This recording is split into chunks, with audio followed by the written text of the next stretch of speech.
ಗದಗ್ನಲ್ಲಿ ಬಲಿದಾನದ ಪ್ರತೀಕ ಬಕ್ರೀದ್ ಹಬ್ಬದ ಆಚರಣೆ.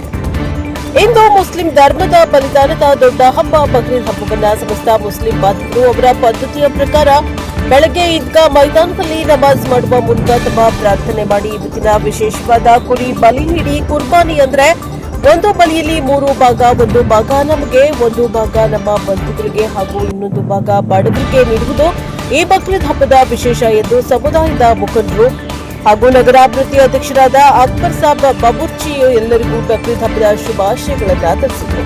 ಈ ಸಮಯದಲ್ಲಿ ಸಮುದಾಯದ ಪುಟ್ಟ ಮಕ್ಕಳು ಕೂಡ ಭಾಗಿಯಾಗಿ ತಮ್ಮ ಸಂಪ್ರದಾಯದಂತೆ ಹಬ್ಬ ಆಚರಣೆ ಮಾಡಿದರು. ಬ್ಯೂರೋ ರಿಪೋರ್ಟ್ ಕ್ಯಾಮರಾಮನ್ ಜಗದೀಶ್ ಜೊತೆ ಅಶೋಕ್ ಹುಗಾರ್, ಎನ್ಕೆಎಸ್ ಟಿವಿ ಗದಗ.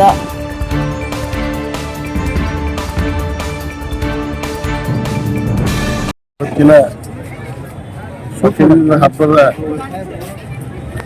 ಶುಭಾಶಯಗಳು. ಇವತ್ತಿನ ಕಾರಣಕ್ಕೆ ಹಬ್ಬ 9ವರೆಗೆ ಹಬ್ಬ ಅನ್ನೋ ಆಯ್ತು. ಇವತ್ತಿನ ಹಿಂದೂ ಮುಸಲ್ಮಾನ್ ಎಲ್ಲರಿಗೂ ಅಭಿನಂದನೆ. ನಾನು ನಗರಾಭಿವೃದ್ಧಿ ಅಧ್ಯಕ್ಷರು ಮಾತಾಡೋದು ಬಬರ್ಸಿ. ಇವತ್ತಿನ ಹಬ್ಬದ ವಿಶೇಷತೆ ಸ್ವಲ್ಪ ಇದು ಹಬ್ಬದ ಬಗ್ಗೆ ಬಹಳ ಚಲೋ ಹಬ್ಬ ಆಗೈತಿ. ಒಳ್ಳೆ ಹಬ್ಬ ರೀತಿಯಿಂದ ಎಲ್ಲ ಹಬ್ಬ ಆಗೈತಿ.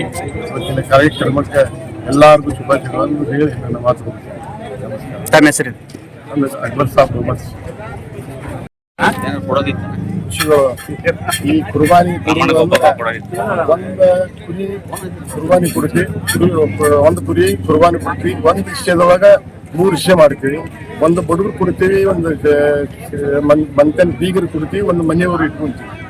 ಒಂದು ಕುರ್ಬಾನಿ 3 ಮಂದಿ ಹಂಚ್ಕೊಳ್ಬೇಕಿದ್ರು ಅಷ್ಟೇ. ಇದರಿಂದ ಈ ಬಕ್ರೀದ್ ಹಬ್ಬ ಯಾತ್ರೆ ಹೋಗಿ ಬಹಳ ಒಳ್ಳೆ ರೀತಿಯಿಂದ ಈ ಬಕ್ರೀದ್ ಹಬ್ಬ ಆಕೈತಿ ಅಂತ ಹೇಳಿ ಇವತ್ತಿನ ಈ ಕಾರ್ಯಕ್ರಮಕ್ಕೆ ಕುರ್ಬಾನಿ ಕೊಡೋದ್ರ ಬಗ್ಗೆ ಒಳ್ಳೆ ರೀತಿಯಿಂದ 3 ಜನರಿಗೆ ಕೊಡ್ತೀವಿ. ಒಂದು ಬೀಗರಿಗೆ, ಒಂದು ಬಡ ಜನರಿಗೆ, ಒಂದು ನಮಗೆ ಇಷ್ಟು ಜನ ಇಟ್ಕೊಂಡು ಕುರ್ಬಾನಿ ಕೊಡ್ತೀವಿ. ಇದೇ ಹಬ್ಬದ ವಿಶೇಷ. ಹಬ್ಬದ ವಿಷಯ.